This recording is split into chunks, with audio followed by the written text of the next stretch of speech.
man must do his bit. Welcome to another edition of The Public Interest. My name is David Granger, and today we continue our examination of foreign policy and domestic policy. Particularly, one of the most important elements in foreign policy and domestic policy is the territorial claim by the Bolivarian Republic of Venezuela. You know, the title of today's topic is Guyanese People Go to Court. I recall that in 1962, this is not a history lesson, in 1962, Venezuela raised the issue of the territorial claim in the United Nations. And this year, 2022, is the 60th anniversary of the pressure Venezuela has been bringing on our people, the Guyanese people. Next month, March, we go to court, we go to the ICJ, and our intention is to give Guyanese people relief from this Venezuelan harassment. Every Guyanese, man, woman, and child, must understand the importance of going to the ICJ next month. This is not history, this is our future. Some of you may not be old enough to remember that in 1966, the very year it became independent, Venezuela seized Guyana's portion of the island of Ancoko. As soon as the British troops left Guyana in 1966, Venezuela pounced on Ancoko and has actually held Guyanese territory since then. Venezuela claims 2/3 of Guyana's territory. It's not a little border realignment, 2/3, 143,000 square kilometers, bigger than Greece, bigger than Cuba. And we know that this is Guyana's territory, and the Venezuelan claim has been unjust. It is a threat to our liberty. It's a threat to our safety and security. It's a threat to our prosperity. And most of all, it's a threat to our posterity. Our children and grandchildren must be able to inherit the 215,000 square kilometers of Guyanese territory that we inherited from our forefathers. And we'll be doing them an injustice if we don't work hard in the courts and out of the courts to make sure that the Venezuelan claim goes into history, because this matter was settled since October 1899. So our future is in jeopardy unless we resolve this controversy by judicial means.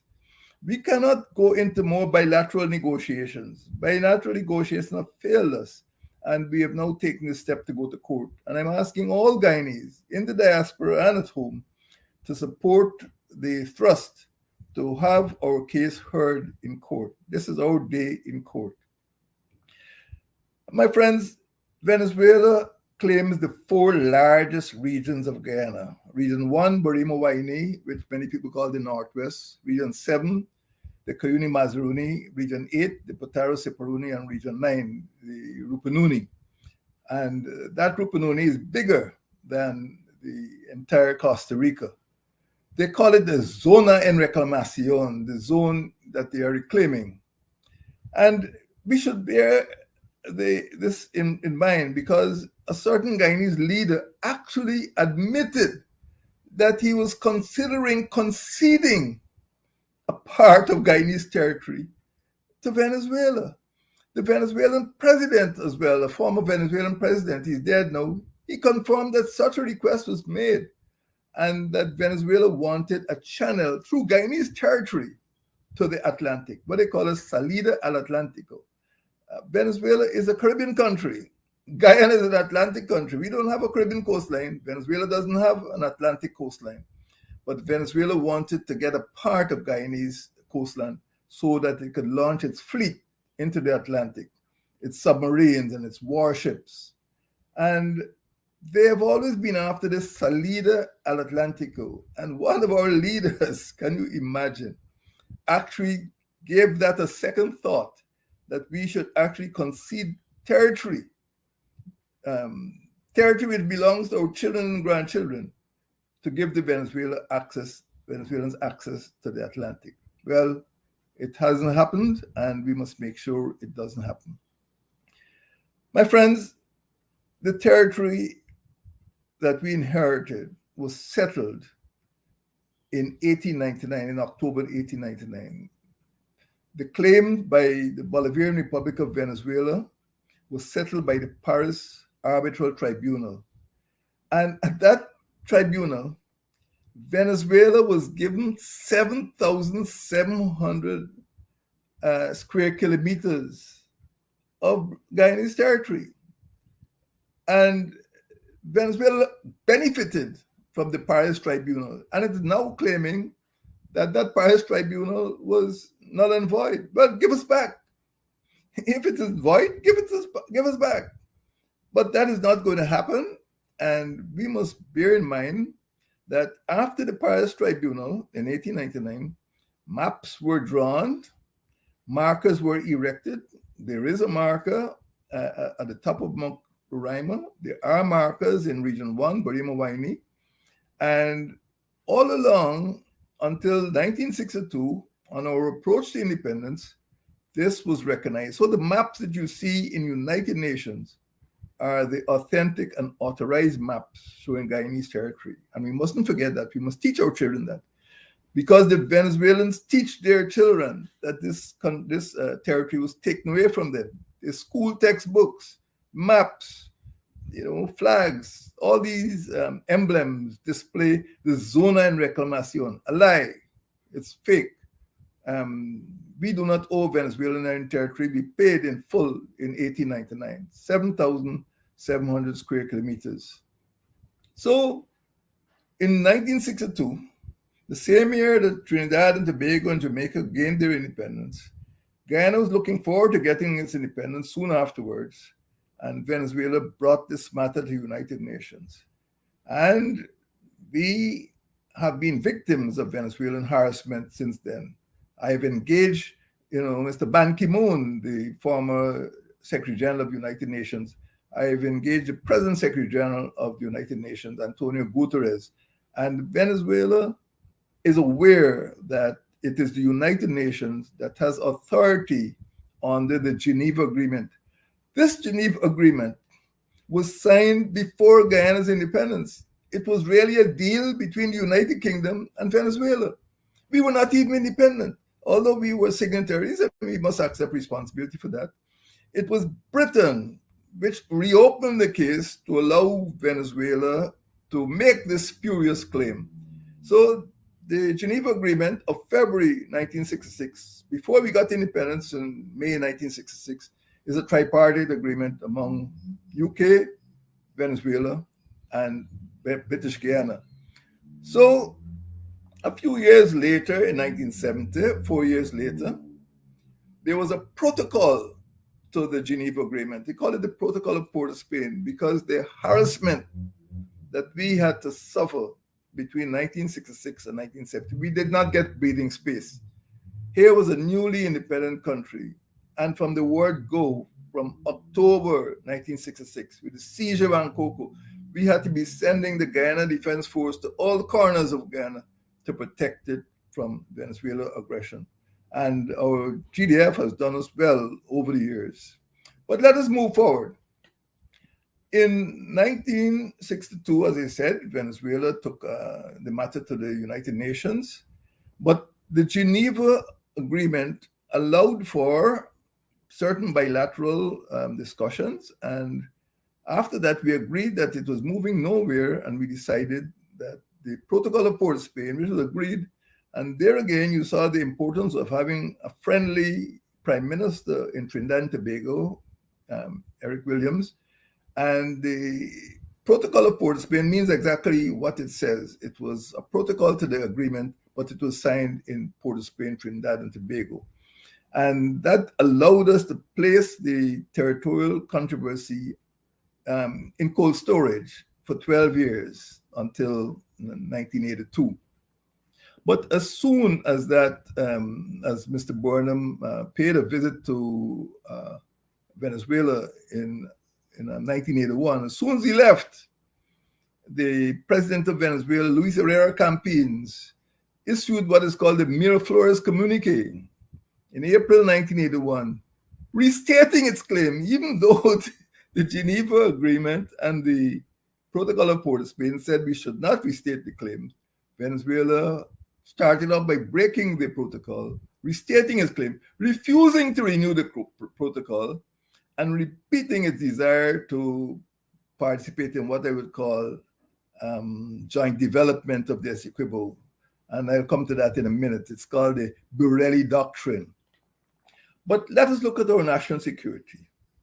Not only did Venezuela seize the island of Ancoco in 1966, but in 2 years later, in 1968, it issued a decree under President Raul Leone, and they annexed the whole Essequibo coast and all of the waters off the Essequibo coast. So we had now to develop a coast guard, which we didn't have at the time of independence.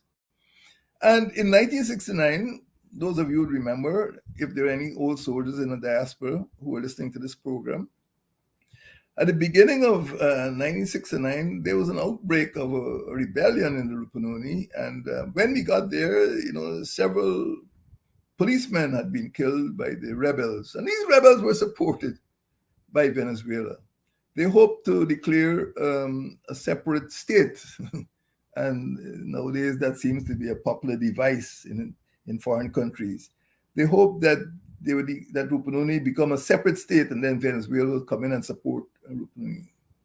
Unfortunately, the GDF got in there in time and prevented the secession from succeeding, but it was launched with Venezuelan support. We all saw the weapons. Those weapons didn't drop from the sky. Those were not GDF weapons. Those weapons were brand new and supplied by a foreign country. And after that, we continued to face harassment from Venezuela. In the maritime zone, Venezuela prevented petroleum exploration. You remember under President Chavez, and of course, there's something called the Chavez Center in West Coast Belize. But under President Chavez, he said there will be no satellite station. The government was negotiating to establish the Beale Aerospace Station in the Berrima-Waini region. No, he said it wouldn't happen. Licenses to the maritime zone were prevented by this declaration by Hugo Chavez, no friend of Guyana.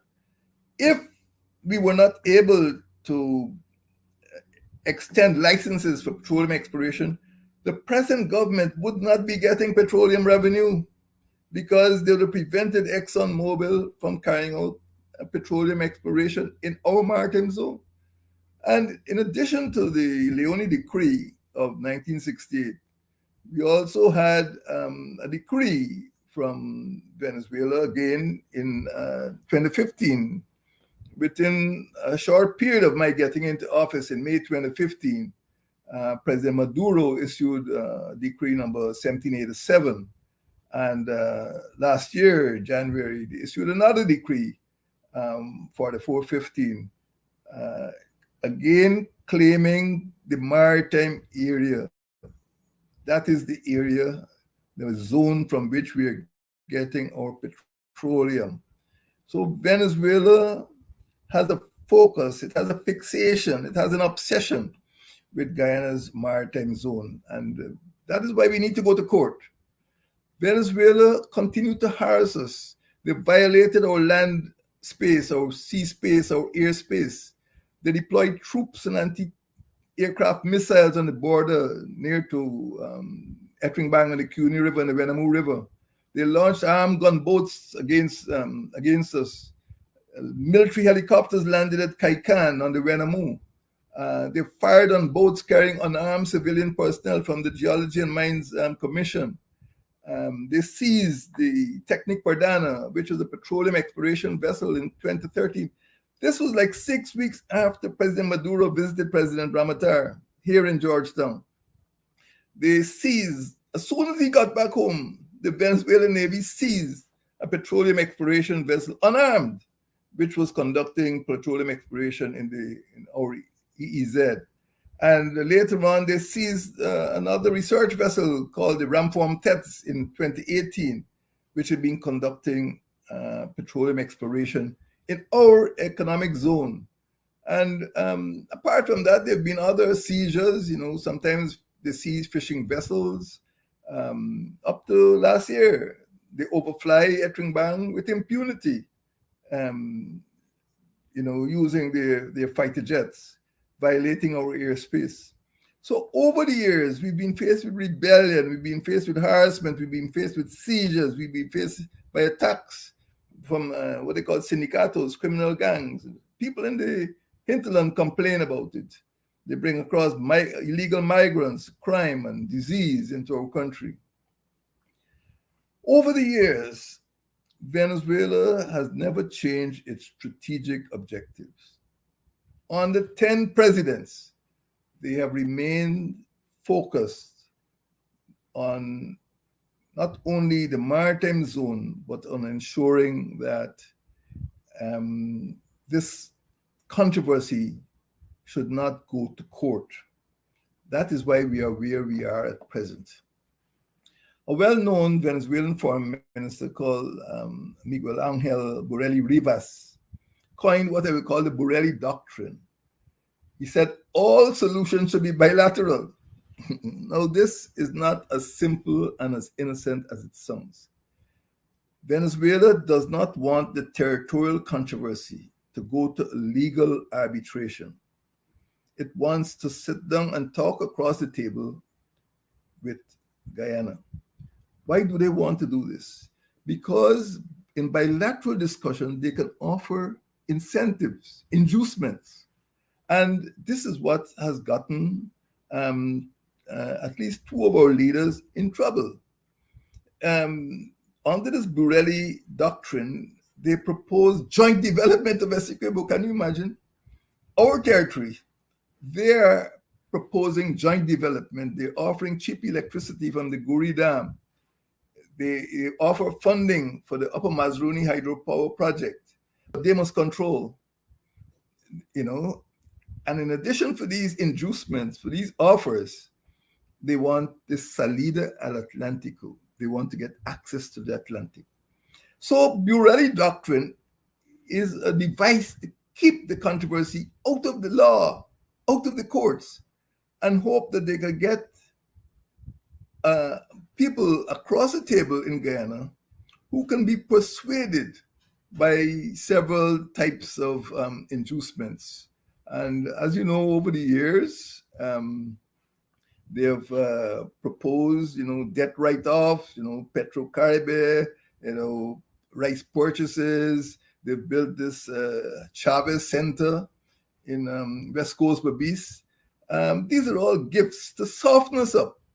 And unfortunately, some of our leaders were taken in by these inducements and actually considered giving Venezuela what they were asking for. That is a part of Guyana's coast, so they can get access to the Atlantic. Over the years, several Venezuelan presidents have visited Guyana. Carlos Andres Perez, always smiling. We remember him. He came as early as 1978. Jaime Lucinchi, Hugo Chavez, hugging and kissing babies. But they were all very serious about this Borelli Doctrine. Even up to 2013, under President Ramatar, President Nicolas Maduro came here. And they're offering to finance projects, infrastructure and other projects in Guyana in exchange for that bit of Guyana's coast, the Salida al Atlántico. So we must be careful. Our presidents have gone to Venezuela as well. President Burnham went, President Hoyt went, President Chedi Jagan went. But when President Janet Jagan went, she went in a Venezuelan Air Force jet. You heard me right. She went in a Venezuelan Air Force jet with a huge team of about 16 ministers and other persons. And she was given the order of the Liberator because, well, I don't know the reason, but this happened.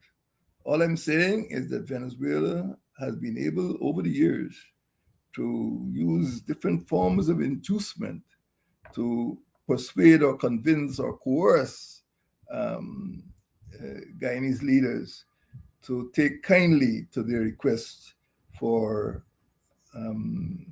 an access to the Atlantic, Salida al Atlántico. Uh, we have been aware uh, of the policy of Venezuelans, the inducements, and even though we were supposed to abide by certain conditions under the Geneva Agreement of 1966 and under the Protocol of Port Spain of 1970, we realized that these bilateral talks were going nowhere, and Venezuela was simply using them to delay the solution to the problem. The solution to the problem is for Venezuela to recognize what happened in 1899, that all of this territory they're claiming is Guyanese property. So from 1989, we were able to go back to the United Nations Secretary General, and we got agreement for a good officer to be appointed. And the first one was Alistair McIntyre, who, as you know, was the former Chancellor of the University of Guyana. He's a Grenadian. Then Mr. Oliver Jackman took over. He's a Barbadian in 1999. And then a Jamaican, Norman Gay-Ravan, took over in 2010. Now, the Venezuelan regarded these as harmless because they were all English speaking. They're all from the Anglophone Caribbean. But Venezuela had no intention of resolving the conflict. So it was talk. And in the meantime, Venezuela was hoping that we would get fed up and do something stupid. Well, it didn't happen. By the time I became president, I realized that the good officer process was barren, it was futile, and in my interaction with Secretary General Ban Ki-moon and also Guterres, I pointed out that the good officer process was bankrupt, it was going nowhere, and we needed to go to court. Mr. Guterres appointed a personal representative, a Norwegian called Dag Nylander. And well, that didn't go very far because I don't want to discuss his perceptions, but his perception didn't coincide with the law, with the fact that this matter had been settled, and he was not going to reopen a controversy that had been settled by arbitral tribunal since 1899. In any event, I'm happy to say that the present United Nations Secretary General decided that the controversy must be sent to the ICJ. And in January 2018, I was so happy to receive a letter. And since then, 2018 now to February 2022, we have been working, although the government has been changed, we've been working to ensure that the matter is presented in the best possible light by the best possible team to the ICJ. But even so, Venezuela's policy remains unchanged. Venezuela has resisted, resolution by the ICJ. Even in December 2020, when the ICJ ruled that it had jurisdiction, Venezuela refused to accept that, objected, and felt that all solutions should be bilateral. They wanted to go back to the barren good officers process. Well, we are not going there. Next month, we're going to court. And I called on all Guyanese to support the Republic of Guyana in taking this issue to a court. It concerns us all. It concerns our children. It concerns the country that we inherited and the country we wish to bequeath to our children and grandchildren. Guyana has not been idle, and we have walked on two legs throughout the last 60 years in this controversy. One is diplomacy, and the other is defense. In terms of our diplomacy, I know that previous governments have been criticized, but diplomacy is our first line of defense, and it is important. We had to befriend the Caribbean community, which has been a strong supporter. And when I became president, I met Ms. Kamala Persad-Bissessar from Trinidad, and she came right out to support Guyana. I met the Prime Minister of Barbados at that time, Fernandez Stewart. He came right out to support Guyana. And I'd like to say that more or less over the entire period, the Caribbean community has supported us. The Commonwealth has supported us. We went into the non-aligned movement as it was then, and they supported us. We lobbied on 2 occasions. We were elected to the United Nations Security Council. And all around the world, people were able to give Guyana support against Venezuelan aggression. The result was that Venezuela had to counter Guyana's thrust by setting up embassies in so many Caribbean countries and launching programs like Petrocaribe in order to, convince some of the island states to support their point of view. But Guyana had to deploy its diplomacy, and I feel that that has been largely successful. Guyana also had to walk on a second leg, which is the leg of defense. When I was president, I launched Operation Armadillo to cover that whole nearly 800-kilometer border with Venezuela. There are some very vulnerable villages: Kaikan, Arau, Baramita, Whitewater. And I went into all of these villages, and I realized that the people were afraid of the Venezuelan gangs. And this Operation Armadillo reinforced the entire border, what they call the frontier villages. Residents complain about Venezuelan harassment, Venezuelan migration, Venezuelan disease. The GDF is not to be sent to clean up Georgetown. The GDF is to be sent to protect our borders. That is the role of the Defense Force. Particularly as we're going into court again, we send the wrong message if we're sending, the GDF to collect garbage instead of to protect our borders. This is a vulnerable time. This is not a time to ignore the border threat. You can see what is happening around the world. This is a time to reinforce our defense and to assure our hinterland residents that the Army is there to support them and to keep them safe.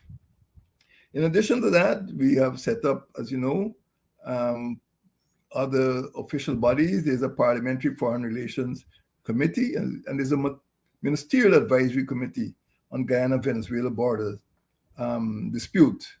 But there needs to be more public education so that every single Guyanese citizen, if I can use the expression, becomes a soldier for national defense. Every single Guyanese citizen should be able to speak out clearly, expressing his or her understanding of the importance of this territorial controversy, which has been going on for 60 years. We should not feel that it is just a matter for the diplomats, or it's just a matter for the Army, or it's just some foreign matter. It is a matter that concerns us all. It's been going on for a long time, and Venezuela has been relentless. And Venezuela has done everything possible, including using military force, diplomatic measures, and other means to prevent Guyana from going to the courts or from having this controversy laid to rest. After 60 years, we deserve a break. We deserve to develop our country, build our hydropower projects, build highways without the threat of Venezuelan sanction. And this is what has been happening, and this is where we are now. My friends, next month, March 2022, we go to the ICJ. And I call on all Guyanese, wherever they are, to support our government in ensuring that we get the best possible representation and that we bequeath to our children and grandchildren a country the same size and shape that we inherited from our grandparents and parents. Eternal vigilance is the price of liberty. Eternal vigilance is the price of national security. Eternal vigilance is the price of our territorial integrity. And we must be vigilant to make sure that the Venezuelan controversy, once and for all, is laid to rest. Thank you. May God bless you, Guyanese, wherever you are.